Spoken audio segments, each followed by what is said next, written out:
Vous le savez, limiter l'utilisation des herbicides. D'où cette idée d'une société wallonne qui a réussi à mettre au point un désherbant à base d'huiles essentielles. Un produit apparemment très efficace qui devrait être commercialisé dans les années qui viennent. Michael Menten avec Michael Harvey. On en déverse chaque année des dizaines de milliers de tonnes en Europe. Le glyphosate est l'herbicide le plus répandu, malgré son caractère potentiellement cancérigène. Alors comment s'en passer? Ce chercheur a peut-être trouvé la solution dans ce flacon, un mélange à base d'huile essentielle.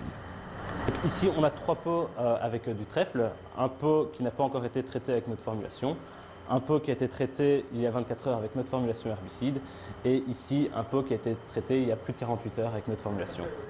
Le résultat est impressionnant. En 2 jours, la plante est complètement morte.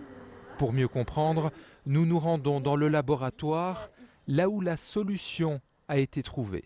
Ici, moi je m'occupe de la formulation, donc c'est-à-dire de mélanger un peu les ingrédients mystères pour avoir la solution miracle, je veux dire.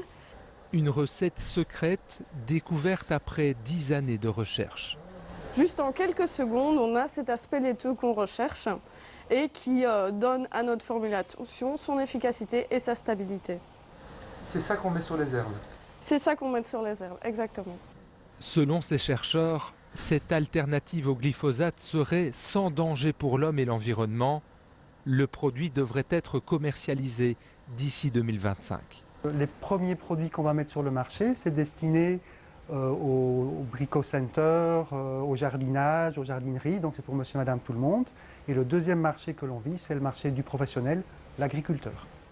Ces huiles essentielles sont déjà utilisées chez certains agriculteurs, mais coûtent pour l'instant très cher.